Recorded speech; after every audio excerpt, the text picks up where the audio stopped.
Hai, selamat datang di YouTube channel Ertina Barus. Nah, hari ini saya mau sharing ke teman-teman sekalian bagaimana caranya mendapatkan sumber dana yang mana dana tersebut nanti kita akan olah untuk mengembangkan koperasi kita. Nah, sebelum saya mulai, jangan lupa di subscribe dulu channel YouTube ini supaya apa? Supaya kalian tidak ketinggalan info-info penting yang aku bagikan melalui channel YouTube Ertina Barus.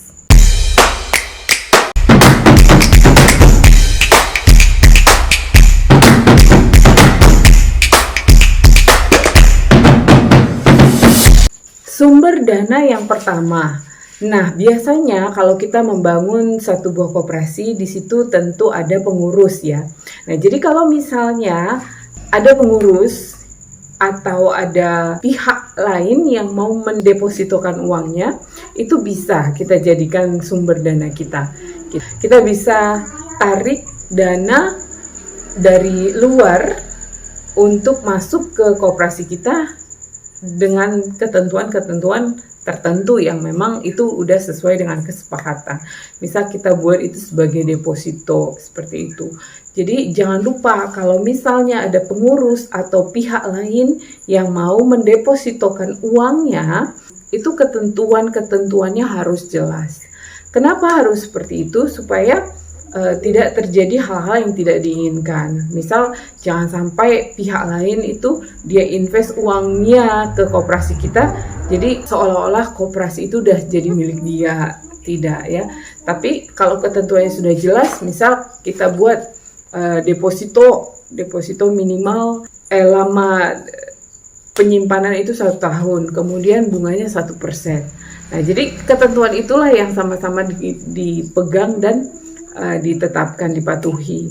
Nah, seperti itu. Jadi kalau misal kita tidak buat seperti itu nanti akan menimbulkan konflik di belakang hari.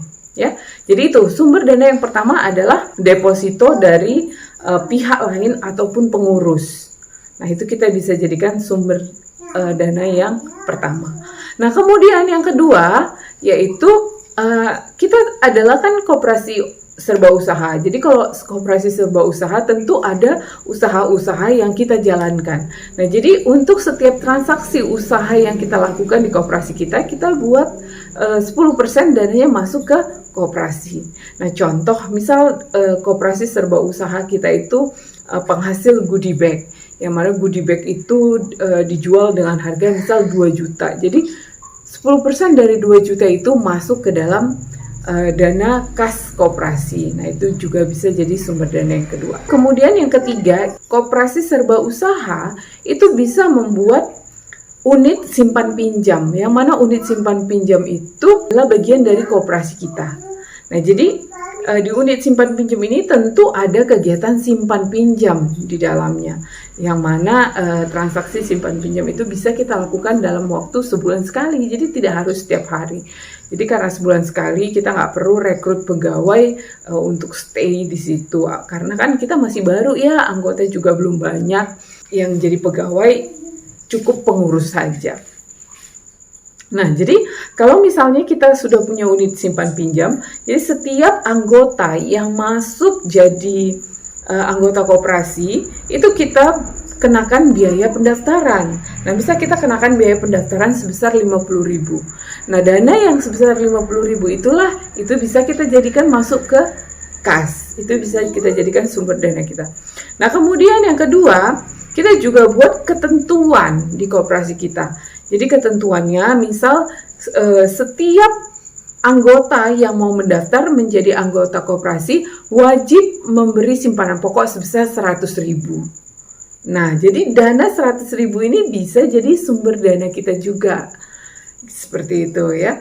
Nah, jadi itu 100.000 jumlahnya untuk simpanan pokok, mau 100.000 atau 200.000 atau 50.000, itu ketentuan dari hasil rapat. Ketentuan dari kesanggupan anggota. Nah, biasanya kalau simpanan pokok itu hanya diberikan sekali saat pertama mendaftar sebagai anggota koperasi. Dan simpanan pokok ini tidak boleh diambil kecuali saat nanti anggota koperasi ini keluar atau tidak lagi menjadi anggota koperasi. Itu bisa dikembalikan ke anggota. Tapi selama dia masih menjadi anggota, simpanan pokok tidak bisa diambil. Nah, selain simpanan pokok, kita juga bisa membuat ketentuan yang ketiga, yaitu simpanan wajib. Nah, simpanan wajib ini wajib disimpan anggota setiap bulan. Jadi kalau misalnya kita buat dananya sebesar 20.000 atau 50.000, nah itu bisa jadi sumber dana kita. Jadi setiap bulan itu anggota akan membayar simpanan wajib sebesar 20.000. Kembali lagi seperti simpanan pokok tadi, ketentuan 20.000 simpanan wajib ataupun 30.000 ataupun 40.000 atau 50.000 itu adalah ketentuan yang mana disepakati oleh rapat. Jadi itu sesuai dengan kemampuan anggota. Kalau anggota mampu bayar 50.000 silakan. Tapi kalau kemampuannya hanya 20.000 nggak apa-apa gitu. Karena nanti ke depan kalaupun kita di rapat anggota di tahun-tahun berikutnya itu kita mau ganti dari 20.000 jadi 30.000 itu boleh gitu ya. Jadi yang berikutnya adalah simpanan wajib tadi ya 20.000. Itu juga bisa kita jadikan sumber dana. Nah, selain itu juga karena kita tadi punya unit simpan pinjam, berarti kita kan lakukan peminjaman ya. Selain nabung setiap bulan, kita juga memberi pinjaman. Nah, saat kita memberi pinjaman, kita berikan bunga kepada anggota. Nah, jadi bunganya itu bisa sebesar 2% menurun. Nah, jadi bunga 2% atau 1% atau 1,5% itu kembali lagi ke ketentuan rapat anggota. Jadi kita enaknya sepakatnya mau 2%, 3% atau 2,5% itu disesuaikan dengan rapat anggota. Seperti itu. Nah, jadi bunga 2% setiap peminjaman itu juga bisa dijadikan sumber dana. Nah, selain itu, saat peminjaman pertama itu kita juga bisa kenakan biaya administrasi atau kita buat saja namanya dana jasa pelayanan. Jadi setiap anggota kita yang pinjam sebesar 500.000, kita kenakan biaya jaspel 1%. Jadi biaya administrasi atau jaspelnya 5.000. Nah, dana jaspel tersebut kita juga bisa jadikan sumber dana. Nah, seperti itu sumber dana atau pendapatan kita. Nah, selain itu, selain jaspel, selain bunga, nah berikutnya adalah denda. Nah, jadi denda ini kita perlu buat supaya anggota kita disiplin untuk membayar angsuran itu tepat waktu.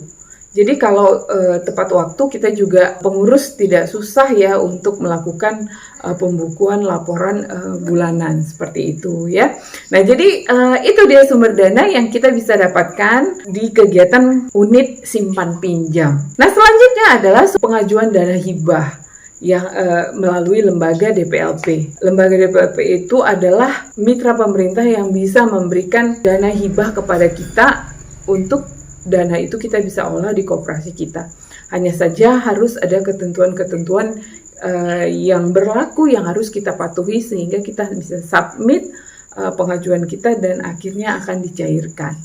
Nah, jadi itu ya teman-teman sumber dana yang mana sumber dana itu bisa kita olah di koperasi kita. Sumber dana yang tadi saya sebutkan, yang pertama deposito, yang kedua adalah sumber dana dari unit usaha, 2% setiap transaksi dari unit usaha kita. Kemudian yang ketiga adalah sumber dana dari unit simpan pinjam.